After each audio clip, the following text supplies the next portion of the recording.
Porque a palavra de Deus é viva e eficaz, mais cortante do que qualquer espada de dois gumes, e penetra até o ponto de dividir a alma e espírito, juntas e medulas, e é apta para discernir os pensamentos e propósitos do coração. Momento de reflexão. A tua palavra escondi, guardada no meu coração.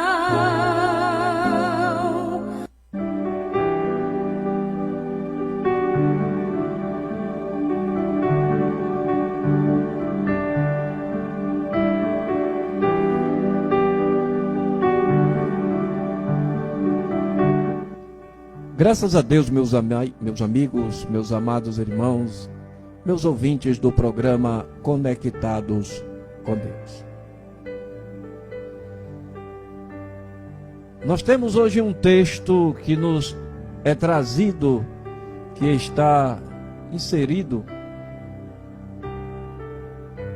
no capítulo de número 2, no Evangelho de Marcos, capítulo de número 2, versículo 1 a seguir. Diz assim o texto: E alguns dias depois, entrou outra vez em Cafarnaum, e soube-se que estava em casa. E logo se ajuntaram tantos, que nem ainda nos lugares junto à porta cabiam. E anunciava-lhes a palavra. E vieram ter com ele, conduzindo um paralítico, trazido por 4 homens. E não podendo aproximar-se dele, por causa da multidão, descobriram o telhado onde estava, e fazendo um buraco, baixaram o leito em que jazia o paralítico. E Jesus, vendo a fé deles, disse ao paralítico: Filho, perdoados estão os teus pecados. Queridos, hoje comemora-se o Dia Internacional do Amigo. E nós temos aqui nesse texto o exemplo mais fiel, mais verdadeiro, mais compassivo, mais misericordioso do que é ser um amigo. A palavra de Deus nos diz que aquele homem foi ajudado naquele dia por 4 amigos. Amigo, a palavra amigo no hebraico significa havé, que significa ligado, unido, conectado. Derivado da raiz havá, unir, mais do que afinidade. No hebraico, a palavra amigo implica ser uma pessoa que é companheiro de vida, alguém que se une a você em uma conexão real, íntima e de confiança. A palavra amigo no grego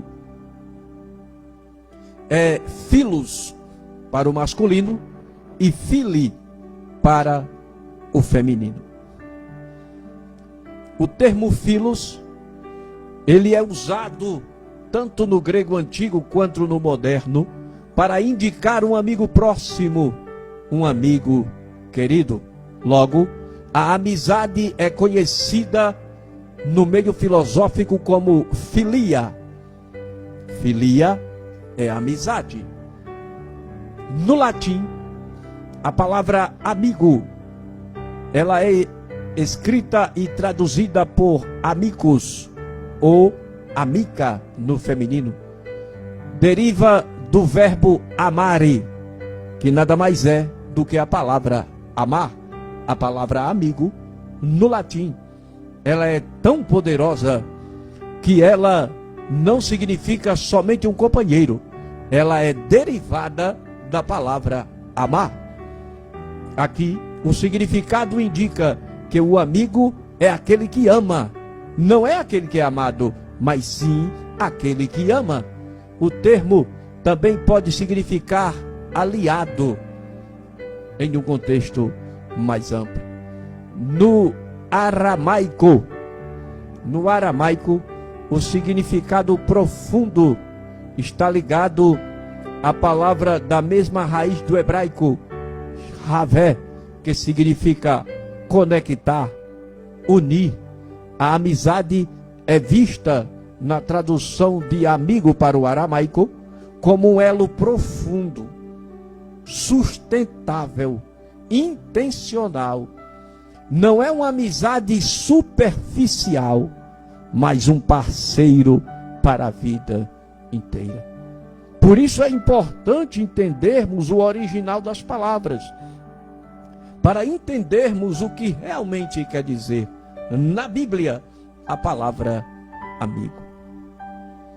Voltamos ao texto de Marcos capítulo 2 e versículo 1, onde a palavra de Deus nos fala que Jesus estava em uma determinada casa em Cafarnaum.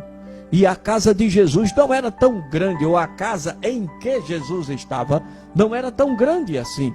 Era uma casa comum de uma pessoa de poder aquisitivo modesto.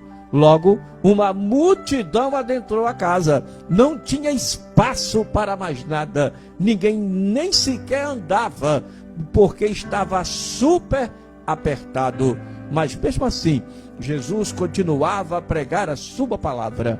Aproximou-se daquele ambiente 4 homens, 4 pessoas, 4 amigos. E esses amigos eram amigos de uma outra 5ª pessoa que tinha uma enfermidade, uma aleijão. Era esta pessoa um paralítico. Por isso o texto afirma o paralítico de Cafarnaum.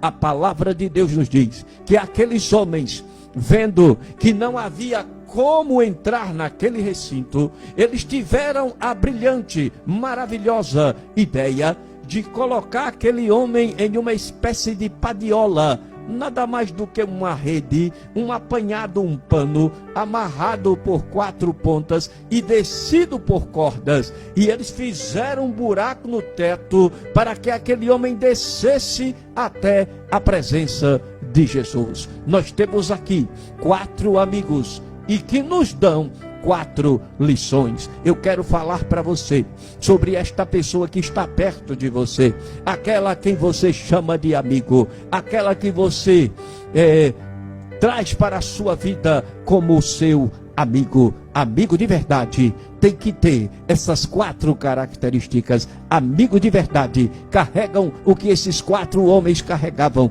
um amor, uma união, um laço forte, um carinho, um cuidado para com aquela pessoa. Talvez crescessem juntos, talvez passaram toda a infância juntos, e ali eles forjaram um laço de união, de amizade. Vivemos uma época em que as pessoas não são tão amigas. Temos muitos amigos virtuais, mas poucos amigos pessoais. Poucos amigos a quem contamos um segredo. Poucos amigos a quem possa nos socorrer na hora da adversidade. Foi dito já no livro de Provérbios, no capítulo de número 17, versículo 17, que em todo tempo nasce um amigo, mas na adversidade, na aflição, nasce do amigo um irmão. Querido, um amigo de verdade é seu irmão. Um amigo de verdade está com você em todos os momentos, nos momentos alegres, nos momentos tristes. Eu quero esta noite falar sobre 4 amigos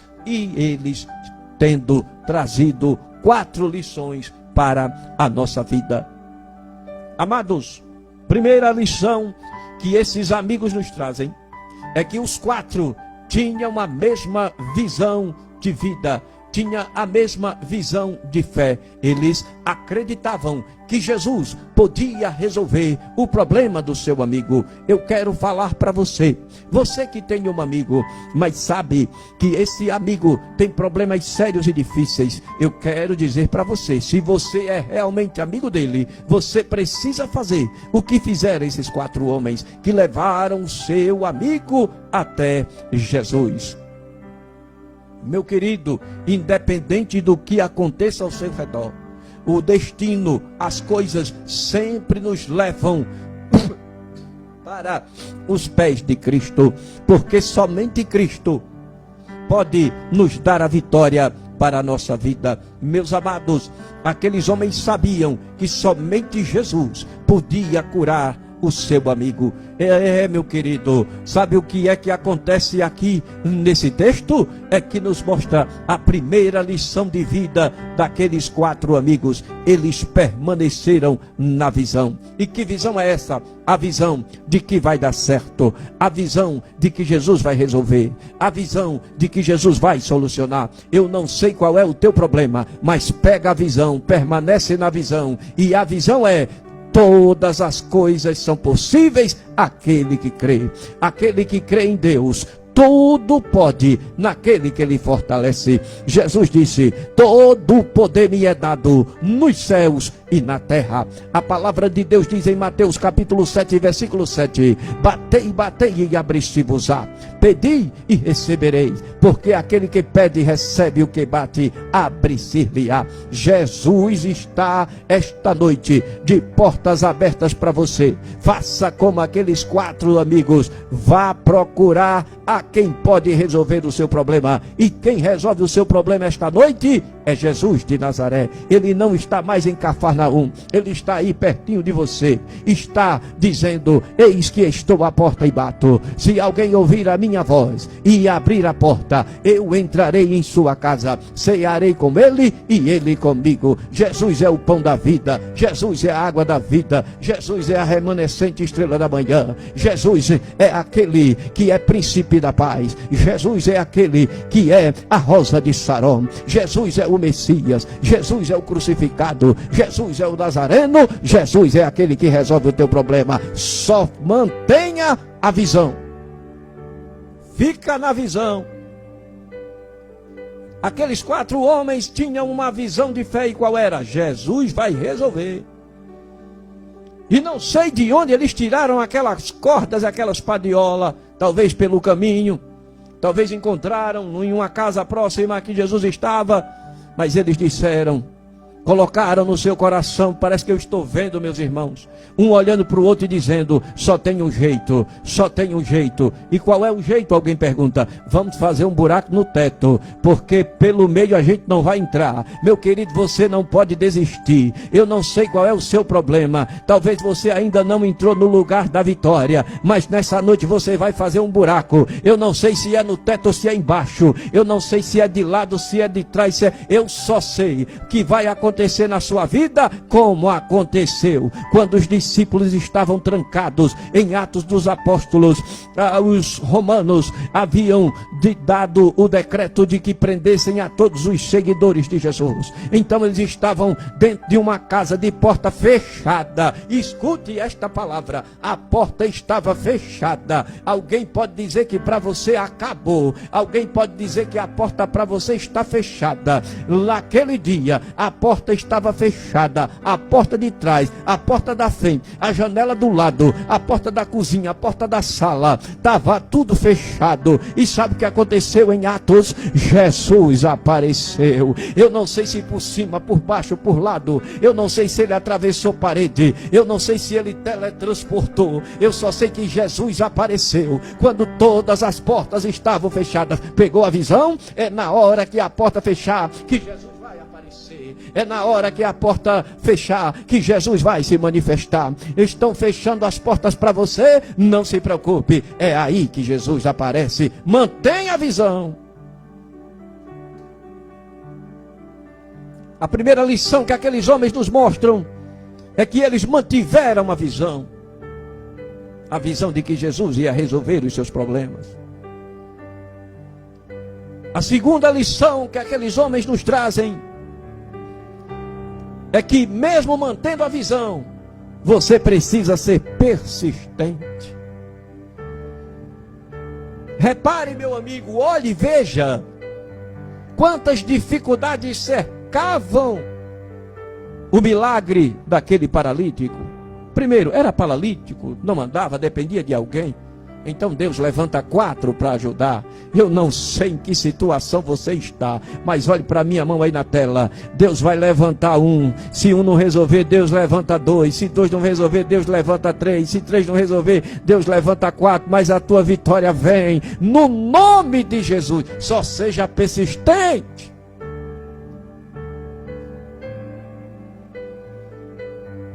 Veja quantas dificuldades eles enfrentaram. Tiveram que improvisar um meio de transporte para descer. Tiveram que abrir um buraco no teto. E o teto era todo de madeira calafetado, meu amigo. Demorou para abrir aquele buraco. Então segura. Tenha calma. Vai demorar, mas vai chegar. Se voltassem para ir por terra, tinha uma multidão que apertava, que empurrava, que espremia. Vozes que falavam de um lado, de outro, não tinha como serem ouvidos. Dificuldades, mas foram persistentes. Estiveram ali, ó, batendo, até que Deus deu a direção. Fazer um buraco e descer pelo teto. Eu não sei o que você está passando. Eu vou repetir. Eu não sei porque não sou adivinho. Aqui nessa rádio a gente não adivinha a vida de ninguém, não. Aqui a gente não brinca de ser profeta disso ou profeta daquilo. A gente aqui não fica mexendo com a sua fé, não. Aqui a gente mostra a palavra. E a palavra de Deus diz que aqueles homens foram persistentes. Não desistiram. Por causa das dificuldades que lhe cercavam. Terceira lição que aqueles homens nos mostram é que para descer o paralítico, os 4 se uniram. 2 seguravam de um lado, 2 de outro, e a corda ia descendo. Meu amigo, você não vai conseguir nada só, não. Se una com a sua esposa, se una com seus filhos. Você não vai conseguir nada só. Não vai. Jacó lutou com um anjo só, mas ficou com a perna aleijada até o fim da vida. Lembra de José? Pois é. A bênção de Deus explodiu na vida de José e da sua família. Quando José se reconcilia com seus irmãos. Jacó é mais abençoado por Deus quando se reconcilia com seu irmão Esaú. O que está faltando na igreja hoje não é poder, não é fogo, não é reteté, não é língua, não é profecia, não é revelação. O que está faltando na igreja hoje, meu irmão, é unidade, é união, é laço de amizade forte. Aproveita que hoje é dia do amigo, liga para o teu irmão e diz: ei, quer ser meu amigo? Jesus, no meio de 12, tinha um que ele amava mais. Por quê? Porque era sempre amigo dele. Jesus chegava, ele corria para os pés de Jesus. Jesus, o senhor está precisando de uma água? Talvez alguns daqueles discípulos até dissessem: olha aí o babão. Mas não, irmão, é porque ele amava Jesus e o Jesus o amava. E o texto diz: aquele a quem ele amava. Quando Jesus chega de frente ao túmulo de Lázaro, até os judeus, irmãos, sentiram o poder do amor de Jesus. Quando ele olha para o túmulo, e o texto diz: Jesus chorou. O que está faltando no nosso meio é união. O que está faltando na humanidade é união. O que está faltando para o povo no mundo, nesta terra, neste planeta, é amizade, é união. Quarta e última lição que aqueles homens nos mostram E que lição é essa? Ter fé. Fé, irmão, é acreditar que você vai receber uma coisa que ainda está no plano do sonho, no plano do futuro. Você acredita que Deus vai lhe dar e já saboreia, já planeja, porque está alimentando a sua fé. Quando Jesus fala, irmão, que a fé é como um grão de mostarda, Jesus não está dizendo, meu irmão, que a tua fé tem que ser desse tamanhozinho assim como um grão de mostarda, não. Jesus está dizendo que é como um grão de mostarda que é lançado na terra, e você sabe que tamanho que chega um pé de mostarda, meu irmão, é grande. Você precisa manter a fé, você precisa aguar a sua fé, você precisa cuidar da sua fé. Não ouça o murmurador, não ouça aquele que diz que vai dar errado. Faça como esses 4, mantenha a fé acesa, vá até aonde Jesus está e conquiste a sua vitória. 4 amigos, 4 lições. Programa Conectados com Deus.